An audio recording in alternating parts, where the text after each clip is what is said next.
Hi again, everybody. Bill Phillips here on a Wednesday. It is the 9-minute fill-up. It's a 9-minute fill-up that usually goes much longer than 9 minutes. Here with producer extraordinaire, Jordan. Jordan, good morning. Good morning. How are you? Living life. Okay. I was ready for you to go. Tired. Yeah.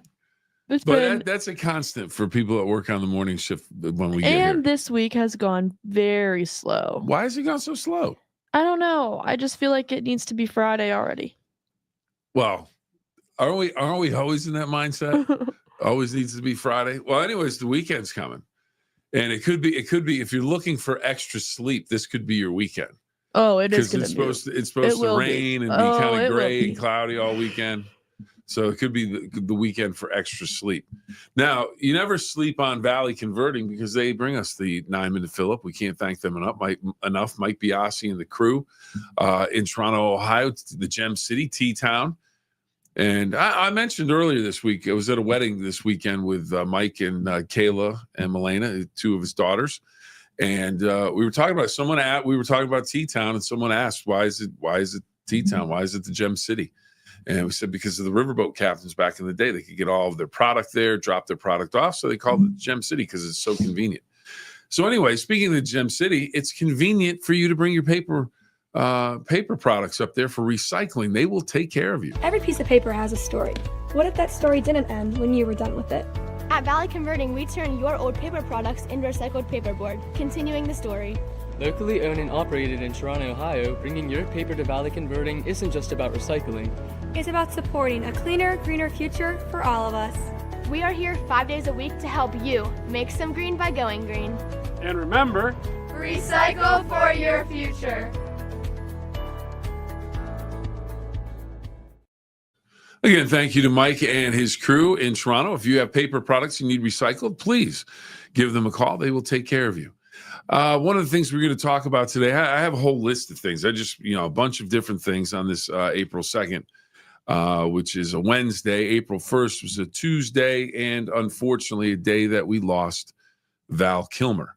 Val Kilmer, 65 years old. If you know anything about the Top Gun movies, yeah. Top Gun back in 86, that was his breakout role as the Iceman. He was a pilot that was a rival of Tom Cruise in the movie. And then he was in Top Gun Maverick, and the filming and everything was after he had been sick. He had cancer, throat cancer, in 2014, but he was able to battle back, and he was in that movie. And then he passed. His daughter announced that he passed on Tuesday from pneumonia. So he is gone. Val Kilmer at the age of 65, and he's played some of my favorite characters, or at least one of them. I think my favorite one, and I really liked it. Now the Top Gun movies were two of his biggest, and then he played in Tombstone with Kurt Russell, Wyatt Earp, Doc Holliday. He was Doc Holliday, who was basically Doc Holliday's partner in a lot of their adventures. And then, in Top Gun, and he was Jim Morrison in the Doors movie, the legendary Jim Morrison.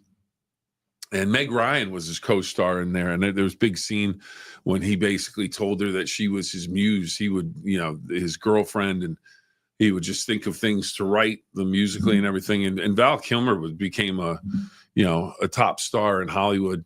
And then unfortunately, got sick, got throat cancer and everything else. His voice was never quite the same. I thought they did a great job in Top Gun Maverick of working him into the role, how they did it, and things like that. But I thought Val Kilmer was great. One of my favorite lines in "I'll Be Your Huckleberry" is what he tells Johnny Ringo in Tombstone, because he is going to have a gunfight, where in the movie they're going to have a gunfight, Wyatt Earp and Johnny Ringo, and Johnny Ringo's the big gunslinger. But Doc Holliday was allegedly as better than Johnny Ringo, and he shows up at the gunfight, not Wyatt Earp, because he told him the wrong time. He did something where Wyatt Earp was late to it, and he showed up and had the gunfight and as Doc Holliday and won that gunfight. But Val Kilmer, outstanding actor, gone at the age of 65, way, way too soon.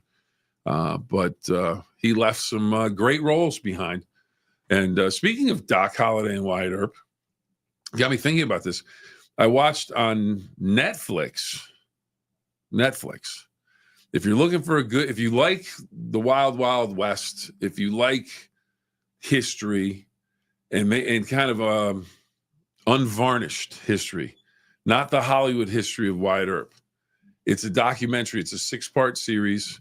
Shows are only about a half hour to 45 minutes long. And if you watch Tombstone, you just think Wyatt Earp is just good dude. He's out there fighting for everybody. But in essence, the basic thing was it's called the documentary, which is narrated by Ed Harris, another fine actor. It's called Wyatt Earp and the Cowboy War. Just blows your mind, actually, what went on. All of the newspaper articles, everything that was going on.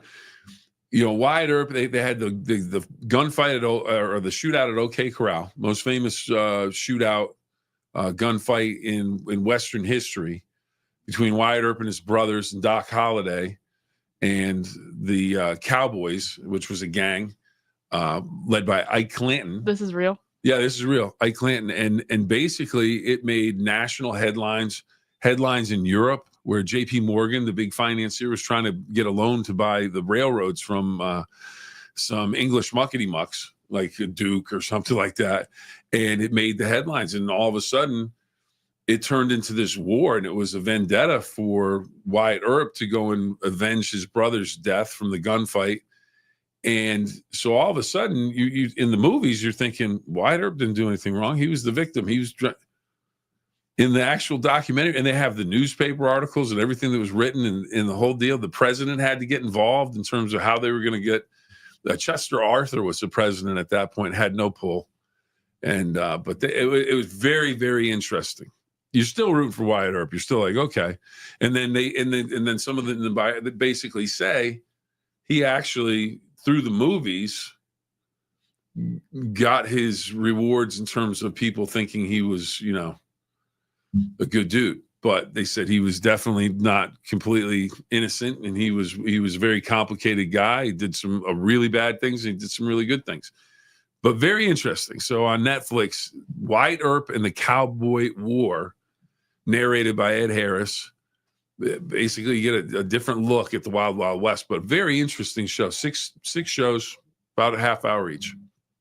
So anyways, that's enough about Wyatt Earp and Doc Holliday. But Doc Holliday, of course, played Val Kilmer, of course, played Doc Holliday in Tombstone. And I thought he was great. Pardon me. Jordan, we're starting with something that you are very interested in. Okay. Okay, NHL goals, National Hockey League goals. 4. Yeah, that's right. 4. You can say it out loud. He's 4 goals away from beating Gretzky. Alex Ovechkin, NHL top goal scorers. Number 1, Wayne Gretzky, 894. A lot of people thought no one was ever going to touch that. Alex Ovechkin's going to pass it sooner or later. He will come. If he doesn't do it this year, he will come back to do it. Oh, he's doing it this year. Yeah. About 8 games or so to go. He needs 4 goals to pass him. Gordie Howe, many consider the greatest hockey player of all time, 801. He had the mark that no one thought anyone would get to, but Gretzky did. Jaromir Jagr, the former Penguin, scored over 400 goals for the Penguins. He has 766 goals. Number 5 on the list, Brett Hull, 741. Marcel Dion, 731. Phil Esposito, award number 7, is 7th on the list. I thought that was kind of cool. He was the number 7 guy. If he didn't get number 7, he wore number 77. Played for the Rangers and the Boston Bruins. Phil Esposito, 717 goals. Mike Gartner, 708. Played for the Devils. The Devil. Mark Messier, Wayne Gretzky's teammate. How good were those teams for the Edmonton Oilers? They were fantastic. 694 goals. Steve Yzerman, 692. For all the Penguin fans out there, they're going, where's Sidney Crosby on the list? I think he can get to the top 10. I don't even know. What is he at? He is 18th. He has 618 goals. He would have so much more if he didn't get hurt. He'd have basically, yeah, he needs basically. He'd probably be really close. He'd probably be where Ovechkin's at. Well, he needs, if he, with all the injuries and everything, with the concussions, everything, he missed full season. So yeah, he would be over 700 easy, but I think he can get to 700. If he has 2 more years on his contract, I think. So let's say in the last 8 games, let's say in the last 8 games, he gets 2 goals just to make it 620, make the math easy. So we need 72 goals. So basically 3 to get to 692. He would need 80 goals to get to 700. I think he could do it. He could do it. It's just sad. Yeah, he's 10th on the all-time points list. Yeah. He'll be climbing that quite a bit, but he's going to move up pretty quick. He's second on the active list for goals. But the big news is Alex Ovechkin getting closer and closer. Now, the amount of assists Alex Ovechkin has is basically none. He shoots and puts it in the back of the net. And they have the best team in hockey right now. Washington this year is the best team, but I don't think they're going to win. I don't know. Maybe they will. Maybe they won't. I don't know why we started with sports, but what are your thoughts on him closing in? Here's the deal. From a hockey point of view. I want to say this, not to interrupt you, because no one should ever interrupt producer extraordinaire Jordan. She is interested in it, but she doesn't really care about Alex Ovechkin. I mean, as a Penguins fan, Capitals, you hate the Capitals. Yeah. But as a hockey fan, it's awesome that he's gonna probably beat that record. Mm-hmm. As a Penguins fan, you wish it was Sidney. Yeah. Oh, yeah, absolutely. Now here's the other thing. It makes me think back to, playoff runs with the Penguins when I was covering them, and Stanley Cup runs, and Alex Ovechkin on a penalty shot, I think it was, or maybe it was a breakaway. I think it was a breakaway. Well, because breakaway ever since they always Marc-Andre compare. Fleury said, "Nope." Yeah. And then the game was over, basically. Well, they always compare Sidney and Ovechkin, so that's why it's a big rivalry. Even though obviously there's respect there, but still. Yeah, but if Sid gets, even if he doesn't get to 700 goals, he's the better player, hands down. Now he can score goals, but in terms of player, all-around player, I don't even think it's close. And he's got more Stanley Cups. That's the right. bottom line. You're the captain of the team. That's the bottom line. Yep. All right. Major League Baseball scores from last night locally are 3 local teams that we follow in the Ohio Valley. Pirates 1-5 now. They lose 7-0 to Tampa Bay. Cincinnati loses 1-0 to Texas. They're 2-3. Guardians lose 7-0 to San Diego. They're 2-3. San Diego's now like 6-0 or 7-0 or something like that. Now, here's the interesting thing. Pirates and Tampa Bay play at 1 this afternoon. Pirates, for as bad as they are right now, and it's a long season, everybody. It's a long season. Maybe they have a losing streak now, but it's a long season. They're only 2.5 games out of first place. So just get it turned around a little bit. Just win some games. Let's go. It would be great if they could win this game today, wrapping up the series. That would be big. Cincinnati 1 game back because they're 2-3. And then the Guardians tied for first at 2-3 in their division. So there you go. Let's see. Birthdays on April 6th. How about this? Because we got a comment. I'm sorry. Comments. Oh, Marty checking in. The Jordan just asked, "Is this real?" Oh my. I'm sorry. What's up with these new bats the Yanks are using? Yeah. Don't even worry about them. We're going to talk about that on News 9 Sports on the Go Thursday night at 7 Ranges in Steubenville. The torpedo bats, they are the biggest non-story ever. Are they? Yes. Oh, it does. It's a bat. It's just a little bit So why bit is different everybody shape. else not using them? Exactly. Aaron Judge has 4 home runs. Why? Wait a minute. Aaron Judge has 4 home runs. He uses the round regular bat. Oh. Now, the torpedo bat's a little bit of a different shape. A different shape? Yeah, just a touch. They're a little bit fatter in the barrel of the bat. It's a little bit different. So they call them torpedo bats.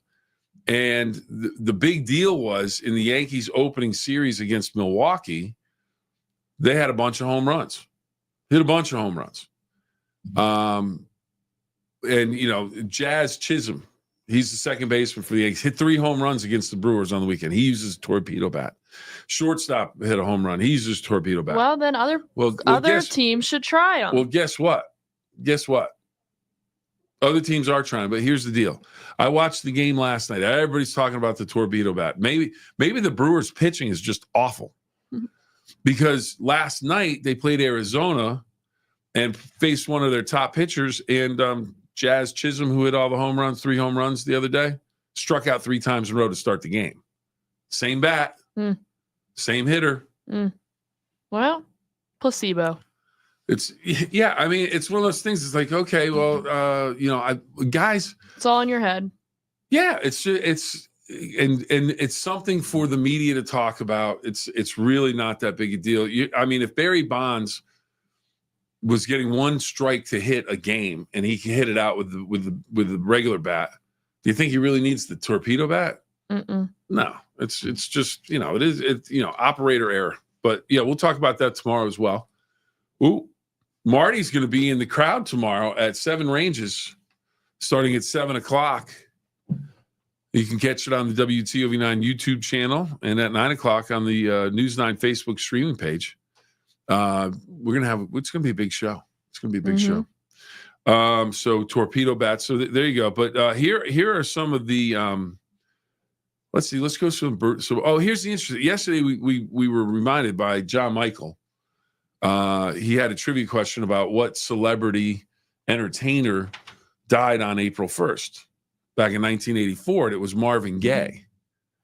Well, guess whose birthday it was in 1939 on April 2nd?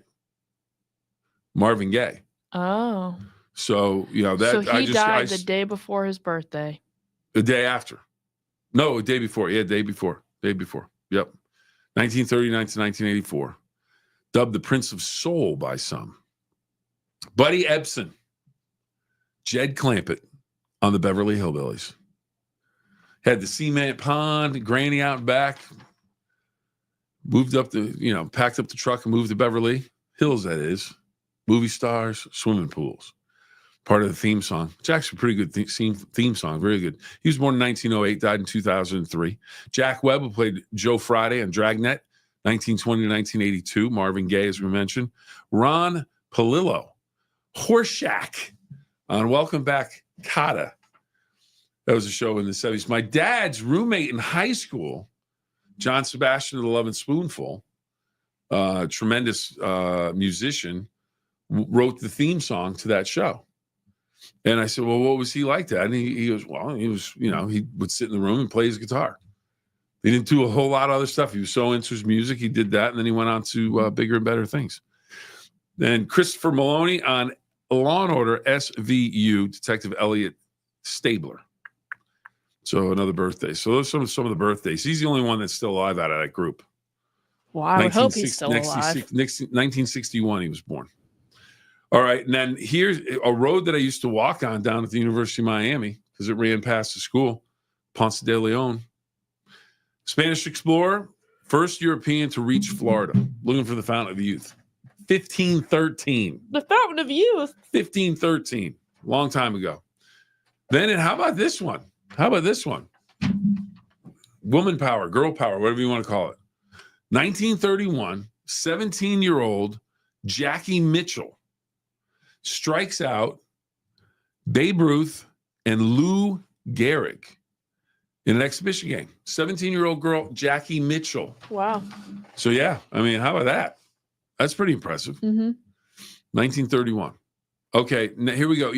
We talked about, remember we talked about Lent and people giving things up, people doing things, all that stuff.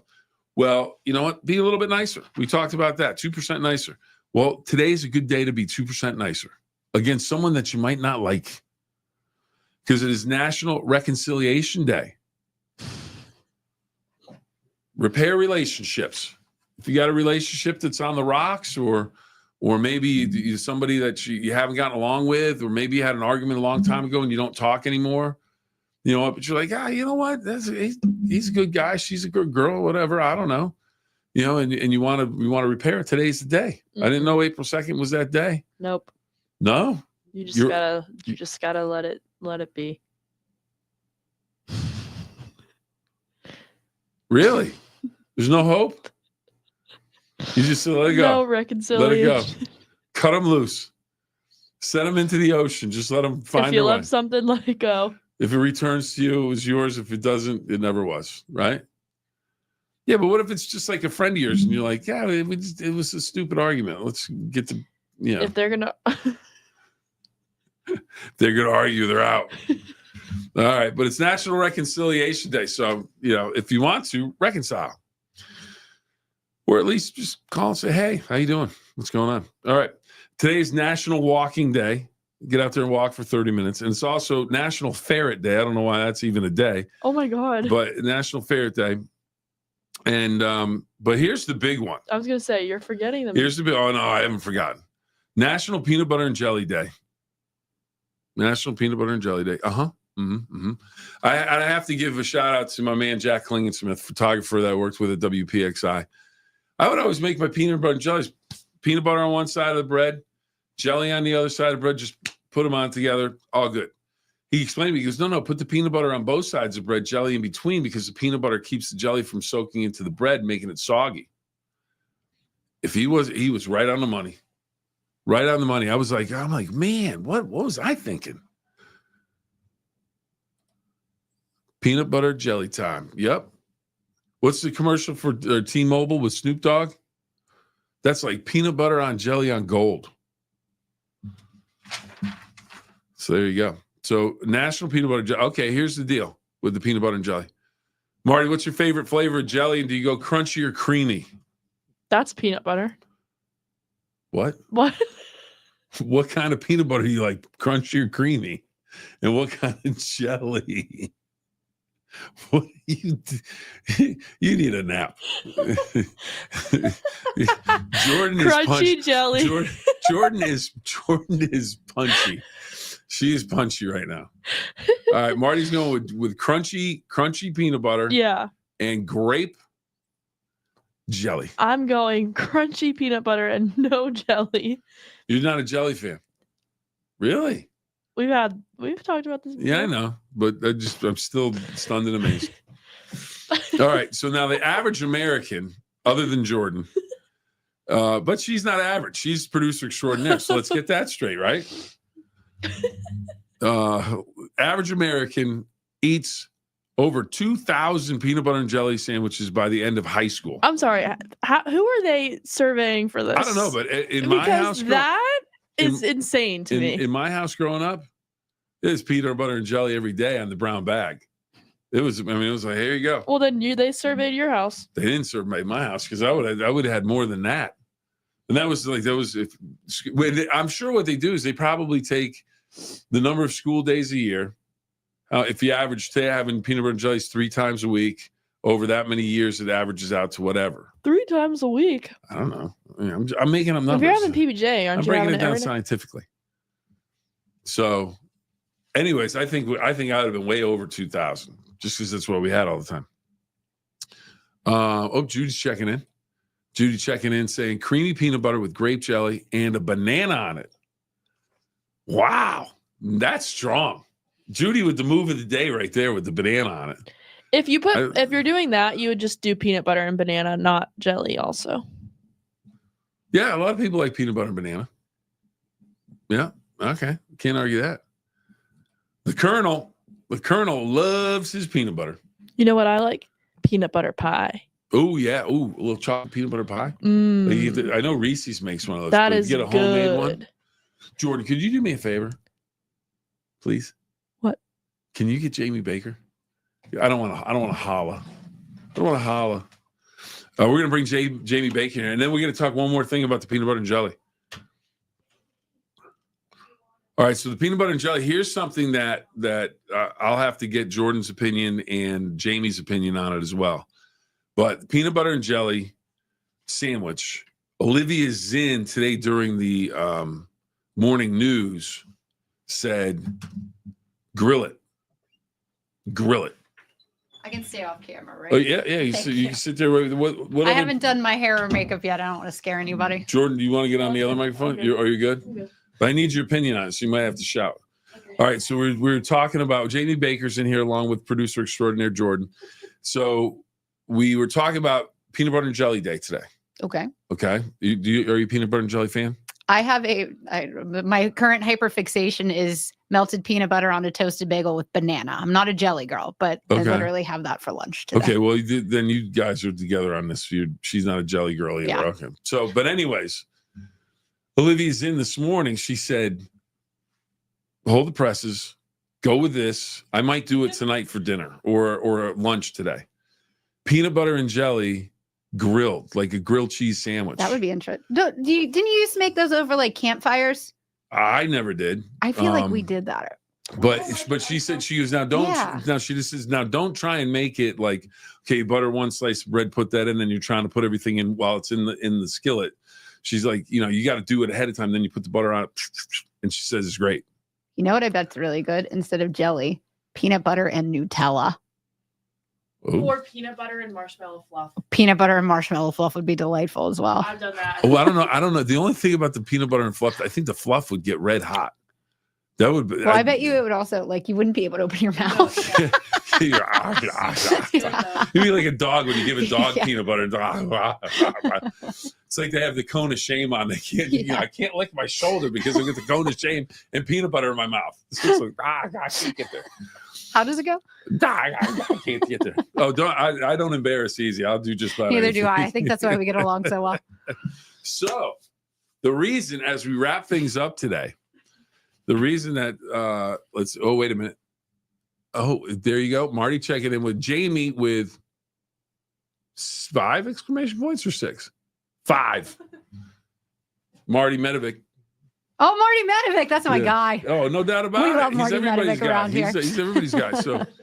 So anyways, the reason we have Jamie in here, today's a big day. It is a big day. It's not, it should be a national I know. day. I can't believe it's not on that calendar out there. It's on our list. Crazy. Jamie Baker, who, I can't say that. Yeah, I can. my an intern that I worked with in sports at WPXI was just sensational intern, and Mark Mass and I would always have conversations about you like she can go play. She can get done. She's. Do you remember how I got that internship? I couldn't get a call back. And so I had met somebody who did PR. I worked at a dry cleaners in college. And she was like, what you need to do is send this guy in charge, who was Mark Massa at the time, some smiley face cookies from Eaton Park with a note that says, you'll be smiling all the time if you hire me as your intern. So he calls me. He's like, great move. I'm a diabetic. I was like, well, I try. Now, if you'd sent him a steak, he'd have been all in.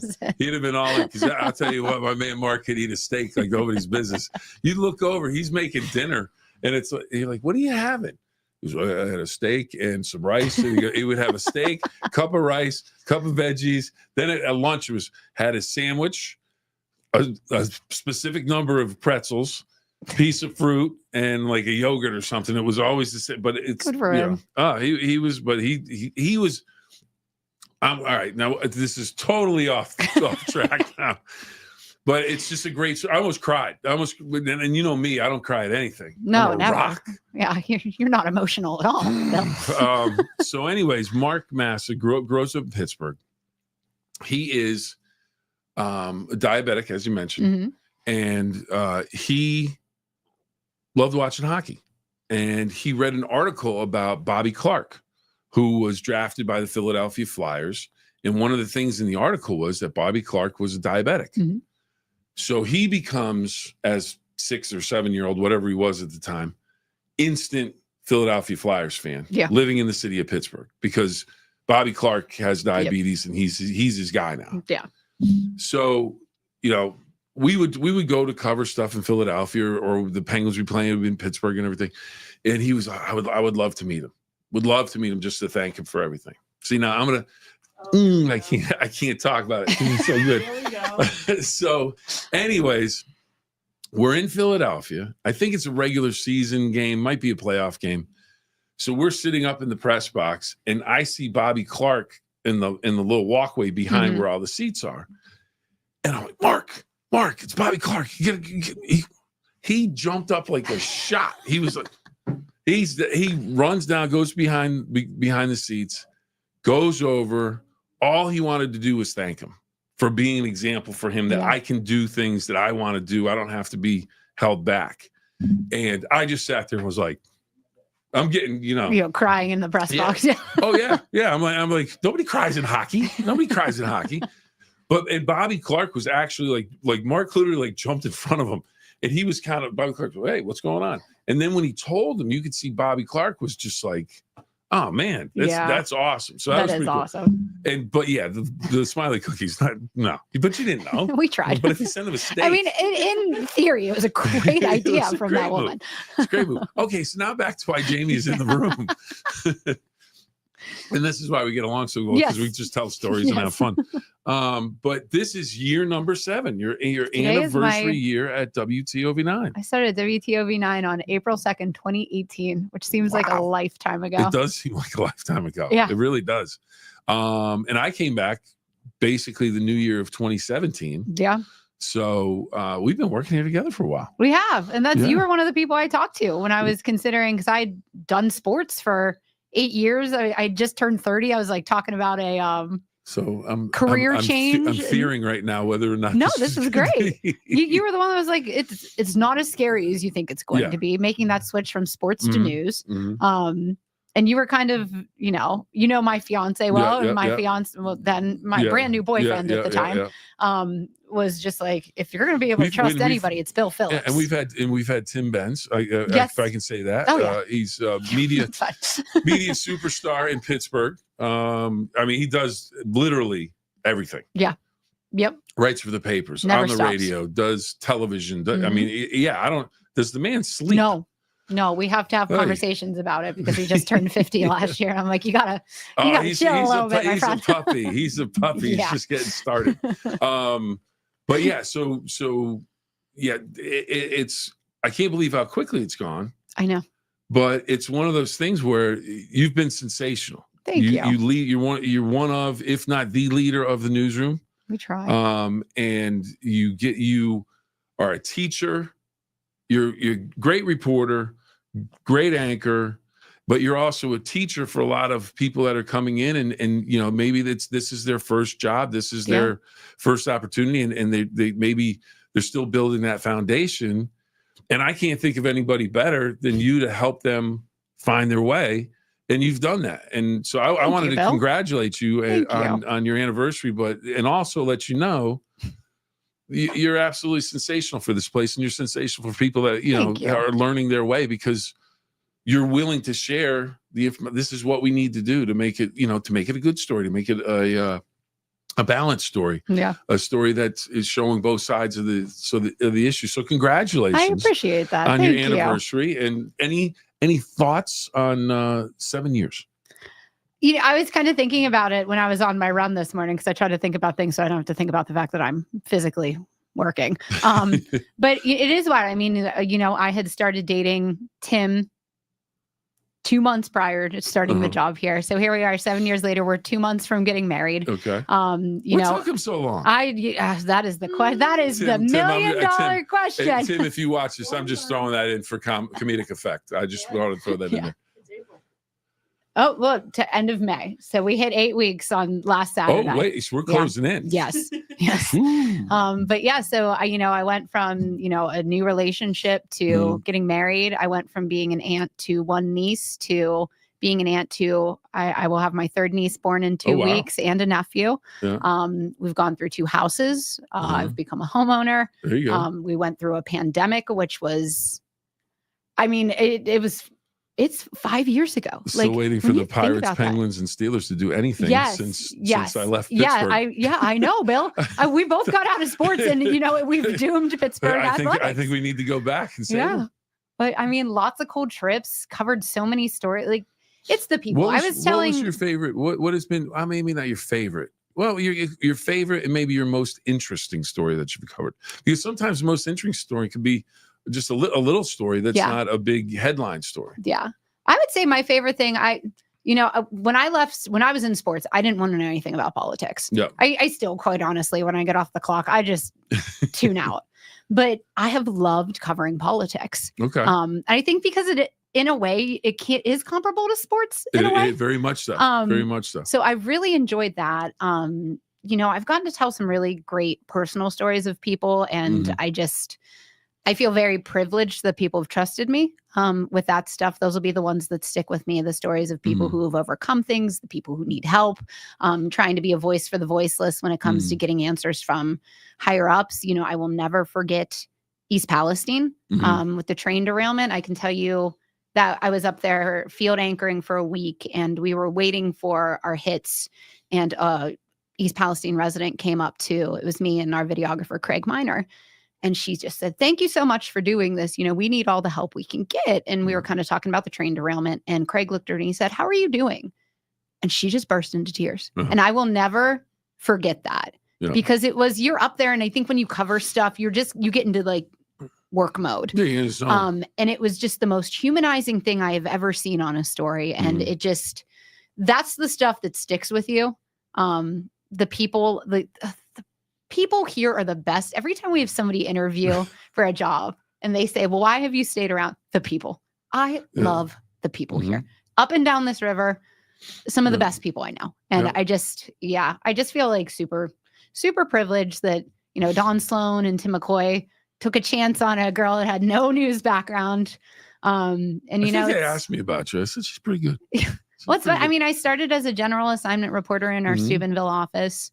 I worked out of our Belmont bureau for 3 months, worked out of our Wheeling bureau for 4 years, came the evening. Like I have done a little bit of everything. And I'm grateful that they have trusted me with that because I don't want to say I'm a wild card, but there's always that question of, "Oh, are we sure? Are we sure?" And, so I'm glad that they trusted me with that. I guarantee you when they said, "Hey, let's put Bill as the morning anchor."